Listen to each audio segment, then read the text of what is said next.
नमस्कार दोस्तों। आज 12th का इंग्लिश देखते हैं, ठीक है, जिससे आपको एग्ज़ाम में बहुत सारा हेल्प मिलेगा, ऑब्जेक्टिव, ठीक है। आने वाले और वीडियोज 2-4 बनाऊंगा जिसमें कंप्लीट पूरा इंग्लिश का चैप्टर वाइज ऑब्जेक्टिव आपको दूंगा, ठीक है। और जिनको भी सब्जेक्टिव का पीडीएफ चाहिए, मेरे डिस्क्रिप्शन में लिंक दिया होगा टेलीग्राम पर जुड़ने के लिए। टेलीग्राम पर जुड़िए, मुझे हाई करिए और पीडीएफ मांगिए, वहाँ आपको पीडीएफ मिल जाएगा इंग्लिश का सब्जेक्टिव, ठीक है। तो आगे बढ़ते हैं, देखते हैं पहला क्वेश्चन क्या है। पहला ही क्वेश्चन क्या है, बोल रहा है Mahatma Gandhi has written the lesson, है ना। महात्मा गांधी ने कौन सा लिखा हुआ है इनमें से? I have a dream, the artist, Indian civilization and culture, the earth. इनमें से लिखा हुआ है इंडियन सिविलाइजेशन एंड कल्चर, ठीक है। इंडियन सिविलाइजेशन एंड कल्चर याद रखेंगे, ठीक है। आगे बढ़ते हैं।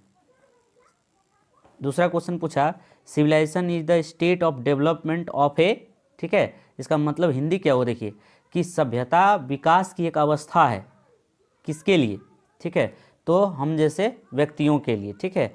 विकास की अवस्था किसके लिए है? जानवरों के लिए तो नहीं होगा, पक्षियों के लिए नहीं होगा, नॉन लिविंग मतलब हो गया निर्जीव प्राणियों के लिए तो नहीं होगा, है ना, ये सब नहीं होगा। निर्जीव के लिए नहीं होगा, बर्ड के लिए मतलब, और पक्षी के लिए और जानवर के लिए तो नहीं होगा। किसके लिए सभ्यता किसके लिए ज़रूरी है? तो सभ्यता का विकास किसके लिए जरूरी है? तो मनुष्य के लिए, ठीक है। आगे आइए। गिबन इज एसोसिएटेड विथ ये गिबन जो थे ये इटली के थे, ठीक है। इटली से ये संबद्ध थे, तो इसलिए इसका ऑप्शन नंबर हो जाएगा ए, ठीक। आगे आ जाइए। अगला क्या बोला, European civilization will mean dash for India, ठीक है। यूरोपियन सिविलाइजेशन, ठीक है, यानी इसका हिंदी क्या हुआ कि यूरोपियन सभ्यता का मतलब क्या हो सकता है? यूरोपियन सभ्यता को महात्मा गांधी ने एकदम बर्बाद सभ्यता कहा है, ठीक है, सबसे बर्बाद वाला सभ्यता। तो बर्बाद का क्या हो जाएगा? रोइन, ठीक है। रोइन का मतलब होता है बर्बाद। आगे आइए। आगे है क्या, simple living and high thinking is the base of, ठीक है, कि सदा जीवन उच्च विचार किस पर आधार है, ठीक है। ये आधारित किस पर है, किस चैप्टर पर आधारित है? सदा जीवन उच्च विचार किस पर आधारित है? तो ये आधारित है इंडियन सिविलाइजेशन एंड कल्चर से, ठीक है। ये यानी कि इंडियन सिविलाइजेशन से है, भारतीय सभ्यता से। ये हमें जीना सिखाती है कि सादा जीवन जियो, लेकिन थिंकिंग जो है वो हाई रखो, ठीक है, ऊंचा सोचो, ठीक है। आगे आइए। छठा क्वेश्चन क्या है, इंडियन ग्लोरी इज दैट, ठीक है, भारत की महिमा है कि, भारत की महिमा क्या है? भारत की महिमा क्या है?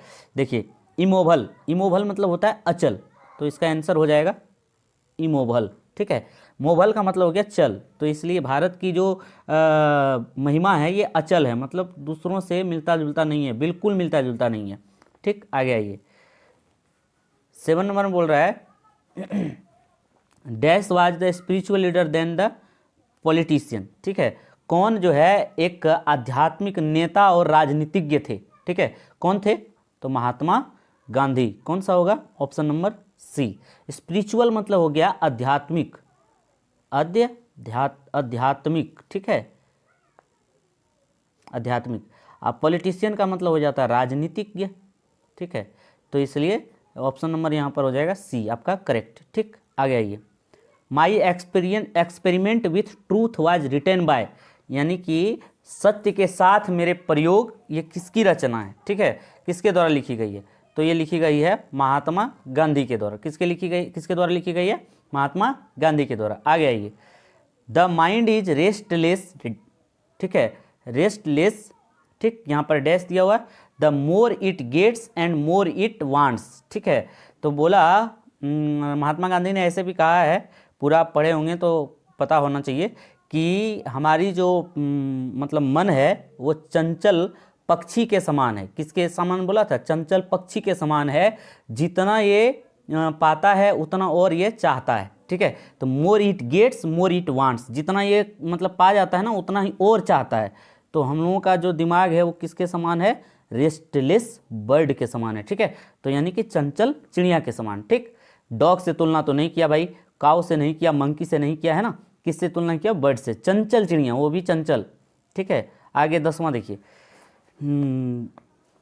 Dash is the days against blind imitation of western civilization, ठीक है, यानी कि सभ्यता की अंधी नकल किसने की है, मतलब अंधी नकल, पश्चिमी सभ्यता जो है ये जो है अंधी नकल की है, इसे किसने कहा है, ठीक है, पश्चिमी सभ्यता ने अंधी नकल की है, ये कहा था गांधी जी ने, ठीक है। आगे आइए 11वां नंबर देखिए, 11वां नंबर क्या है, dash were satisfied with the small villagers, कौन जो है छोटे छोटे गांव से संतुष्ट थे, ठीक है। पुराने ज़माने की बात है कि हमारे पूर्वज जो है छोटे छोटे गांव में ही संतुष्ट थे। आज हम लोग भले शहर की ओर जा रहे हैं, लेकिन हमारे जो एसेंटर्स थे यानी कि पूर्वज थे, वो लोग गांव में ही सेटिस्फाइड थे, संतुष्ट थे, ठीक है। आगे आइए, has civilization taught us to be more dash toward one another, यहाँ देखिए इसका मतलब क्या हुआ कि सभ्यता हमें एक दूसरे के प्रति डैश होना सिखाया है, सभ्यता ने हमें एक दूसरे के प्रति क्या होने के लिए सिखाया है, ठीक है, एक दूसरे के प्रति यहाँ पर देखिए फ्रेंडली होने के लिए सिखाया है। फ्रेंडली मतलब मित्रता के भाव से जो है रहना सिखाती है, कौन, सभ्यता, ठीक। आगे आइए 13वां देखिए, आवर एसेंटर्स इंजॉयड डैश रूल, हमारे पूर्वज किसके साथ जीते थे, किसके साथ मजे से रहते थे, तो कौन रूल के साथ, किसके नियम के साथ, होम रूल के साथ, ठीक है, घर के नियम के साथ। आगे आइए, गांधी जी वेंट टू चंपारण, गांधी जी चंपारण कब गए थे, चंपारण कब गए थे, 1917 ईस्वी में, ठीक है, 1917 ईस्वी में, ऐसे भी आप हिस्ट्री में पढ़े होंगे, चंपारण आंदोलन 1917 ईस्वी में। अगला देखिए 15वां number, the people of Europe are inspired by dash and Roman writers, देखिए द पीपल ऑफ यूरोप, ठीक है, 15वां नंबर क्वेश्चन का देखिए क्या होगा, पीपल ऑफ यूरोप किससे इंस्पायर्ड थे, किससे इंस्पायर्ड थे, तो ऑप्शन नंबर हो जाएगा इसका, ठीक है, ऑप्शन नंबर हो जाएगा बी, ग्रीक से ये इंस्पायर्ड थे, ठीक है, ग्रीक से क्या थे, इंस्पायर्ड थे, ऑप्शन नंबर बी हो जाएगा। अगला देखिए, civilization point out of to man, ठीक है, civilization point out to man, यानी कि सिविलाइजेशन सभ्यता क्या पॉइंट बताती है आदमियों के लिए, क्या, कि सभ्यता हमारी एक पाथ ऑफ ड्यूटी है, पाथ ऑफ ड्यूटी, ठीक है, यानी कि पाथ ऑफ ड्यूटी का मतलब हो गया कि ये हमारे कर्तव्य को बताता है, कर्तव्य परायण बनाने सिखाता है। देखिए अगला क्वेश्चन क्या है, the mind is restless bird which always remains unsatisfied, ठीक है, क्या होगा कि अभी पिछले क्वेश्चन में हमने चर्चा किया था कि हमारी जो मन है, जो मेरा, महात्मा गांधी ने कहा था मन जो हम लोगों का है वो चंचल चिड़िया के समान है, विच ऑलवेज रिमेन, जो कि हमेशा असंतुष्ट रहता है, कभी ये संतुष्ट हो ही नहीं सकता, ठीक है, मन हमेशा क्या है, होता है असंतुष्ट, इसका मतलब क्या हुआ, असंतुष्ट, ठीक है, मन हमेशा क्या रहता है, असंतुष्ट, कितनों पा लीजिएगा फिर भी आपको संतुष्टि नहीं मिलेगी, ठीक है। तो आगे आ जाइए, हैप्पीनेस इज लार्जली ए, अगर आप में खुशी है तो ये आपका मेंटल कंडीशन बताता है, क्या बताता है, मेंटल कंडीशन मतलब दिमागी हालात, ठीक है, ठीक है, अगर आप हंसते हैं तो इसका मतलब दिमागी हालात आपका ठीक है। 19वां क्वेश्चन देखिए, महात्मा गांधी वाज मोर ए, देखिए अभी बताया था स्पिरिचुअल लीडर, है ना, महात्मा गांधी क्या थे, एक आध्यात्मिक लीडर, नेता थे, ठीक है। आगे आइए, he used as the chief weapons, ठीक है, इन्होंने क्या यूज किया था, ठीक है, यूज किया था इन्होंने सत्य और अहिंसा, ट्रूथ एंड नॉन वायलेंस, ठीक है, किसका प्रयोग किया था इन्होंने, ट्रूथ एंड नॉन वायलेंस, ठीक। आगे आइए, आवर एसेंटस डिजुएटेड एज फॉर्म, ठीक है, हमारे जो पूर्वज हैं, पूर्वज थे, पूर्वजों ने हमें क्या मना किया था, ठीक है, डिजुएटेड मतलब मना किया था, हम लोगों को क्या मना किया था, मना यही किया था कि हमेशा विलास वाले और सुख वाले जगह पर मत जाना, यानी कि भोग विलासी या सुख खोजने वाले स्थान या तुरंत सुख मिलने वाले स्थान को नहीं पकड़ना चाहिए, जिसमें कि कोई कष्ट ना हो, ठीक है, कुछ कुछ कष्ट होती है ज़िंदगी में, अगर कष्ट ना हो ज़िंदगी में तो जीने का मज़ा ही नहीं होता है, ठीक है, वो ज़िंदगी ही क्या है जिसमें कष्ट ना हो, ठीक है, वही बात है। अगला देखिए, modern civilization is the worship of, ठीक है, मॉडर्न यानी आधुनिक सभ्यता किसकी पूजा करता है, तो ये मटेरियल का या ब्रदरहुड का, इक्वलिटी का, एथिक्स का, ठीक है, तो ये कहता है ब्रदरहुड बना के रखिए, यानी कि भाईचारा बना के रखिए, ठीक है, भाईचारा ये बना हुआ रहना चाहिए। आगे आइए, Indian civilization and culture has been written by, Indian civilization and culture लिखा गया है किसके द्वारा? महात्मा गांधी के द्वारा। ऑप्शन नंबर कौन सा हो जाएगा? बी। ठीक है, कौन सा होगा? B, Indian civilization and culture. अगला देखिए, the tendency of Indian civilization is to elevate, यहाँ देखिए ये क्या बताया गया है, 24वां नंबर क्वेश्चन, ध्यान से देखिए, द टेंडेंसी, ठीक है, द टेंडेंसी यानी कि भारतीय सभ्यता ऊपर, भारतीय सभ्यता की ऊपर उठने की वजह क्या है? ठीक है, ऊपर उठने की वजह एक ही है, यहाँ अमर है ये, क्योंकि इंडियन सिविलाइजेशन क्या है? अमर है। अमर का मतलब हो गया इमोरलिटी। ठीक है, ठीक, कोई दिक्कत नहीं, आगे आइए। अगला देखिए, when did doctor Hussain deliver this speech, देखिएगा ये एक स्पीच है, भारत इज माई होम, ठीक है, भारत मेरा घर है। ये स्पीच कब डिलीवर किया गया था? डॉक्टर हुसैन के द्वारा, है ना। कब डिलीवर किया गया था? जब राष्ट्रपति का पदभार ले रहे थे। ठीक है, तो ऑप्शन नंबर कौन सा हो जाएगा? सी। ठीक, आगे आइए। Doctor Zakir Hussain was born in, कब जन्मे थे डॉक्टर जाकिर हुसैन? ठीक है, डॉक्टर जाकिर हुसैन जन्मे थे 1897 ईस्वी को, 1897। ठीक है, 1897 ईस्वी को। कहाँ? ये हैदराबाद। कहाँ जन्मे थे? हैदराबाद। ठीक है, इंग्लिश में बोलूँ तो इसको हैदराबाद। ठीक है, हैदराबाद। अब यहाँ देखिए, अगला ये भी पूछ दिया, doctor Zakir Hussain died in, कब ये इसकी मृत्यु कब हुई थी? 1969 ईस्वी में। ये डायड हुए थे कब? 1969 ईस्वी में। ठीक है, आगे आइए।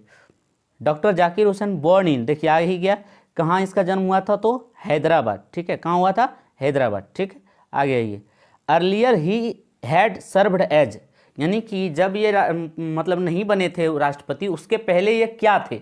तो पढ़ा होगा आपने चैप्टर में भारत इज माई होम में कि ये पहले बिहार के गवर्नर थे, यानी राज्यपाल थे। ठीक है, ये बिहार के क्या थे? गवर्नर थे, यानी राष्ट्रपति के पहले ये बिहार के गवर्नर थे। ठीक है, आगे आइए। Doctor Radhakrishnan explained exceptionally, doctor Radhakrishnan जो है एक्सप्लेन किया था, इन्होंने क्या क्या एक्सप्लेन किया था? तो यहाँ देखिए, इसका हो जाएगा इंडियन फिलोसफी को इन्होंने एक्सप्लेन किया था। ठीक है, इंडियन फिलोसफी को एक्सप्लेन किया था डॉक्टर श्री राधा कृष्णन ने। ठीक है, आगे आ जाइए।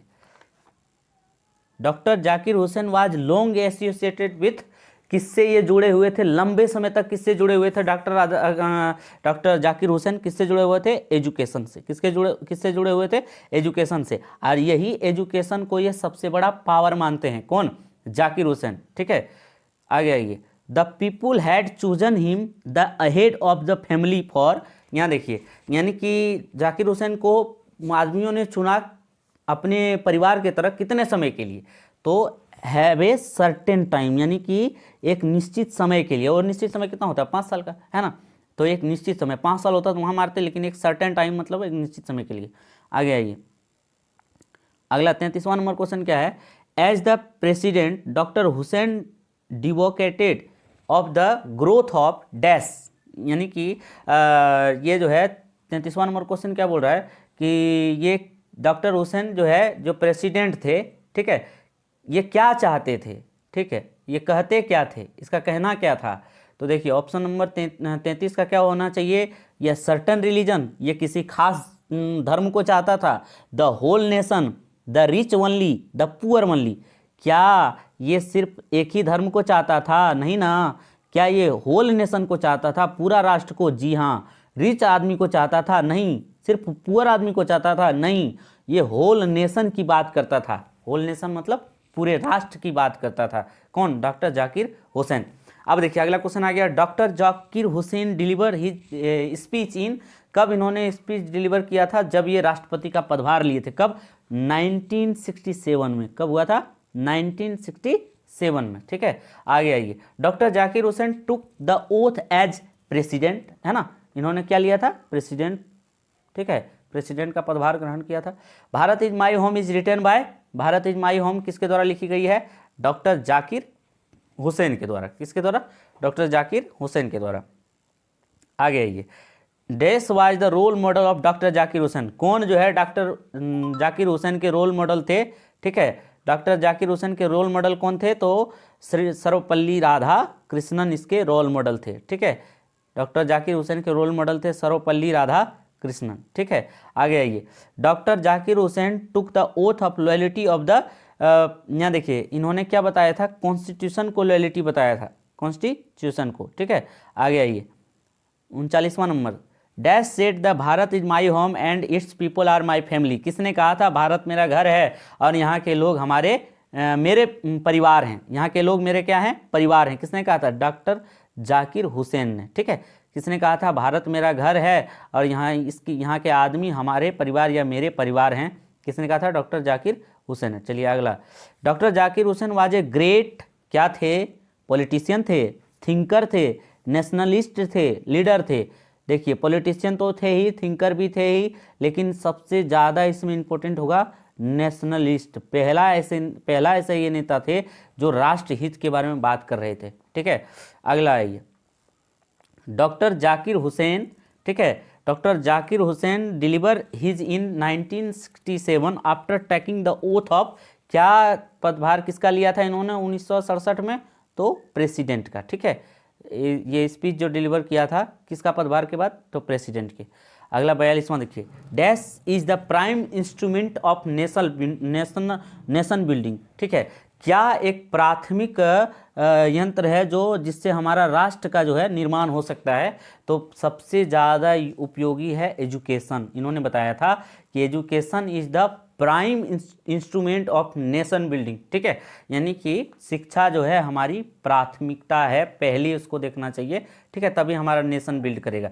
Doctor Zakir Hussain feels greatly obligated to the people of, किससे ये जो है ज़्यादा प्यार और अपने घर के माहौल की तरह समझते थे, अपने परिवार के लोगों के समान कहाँ के लोगों को समझते थे, ठीक है।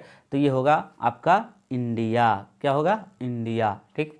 आगे आ जाइए, doctor Zakir Hussain become a president of India in, कब हुआ था ये हुए थे प्रेसिडेंट ये, तो 1967 में, ठीक है, ये प्रेसिडेंट बने थे, ठीक। आगे आइए, doctor Zakir Hussain entered the office in a speech of humility, ठीक है। ये यानी कि जब ये ऑफिस अपने इंटर हुए थे तो किसके, क्या, प्रेफुल का मतलब हो गया, ठीक है, प्रार्थनीय, ठीक। तो कैसा लगा वीडियो आप लोगों को, 45 ऑब्जेक्टिव आज मैंने आप लोगों को कराया। आने वाली वीडियोज में मैं और भी ऑब्जेक्टिव आप लोगों को कराऊंगा। इस वीडियो को ज़्यादा से ज़्यादा शेयर करें और जिनको भी कोई नोट्स की ज़रूरत हो तो मेरे टेलीग्राम पर ज्वाइन हो जाएं, वहाँ जो है आपको PDF जो है नोट्स मिलेगा, ठीक है। वीडियो कैसा लगा ज़रूर बताइएगा, ठीक है। इतना ही रहेगा, फिर अगले वीडियो में मिलते हैं आपसे, ठीक। धन्यवाद।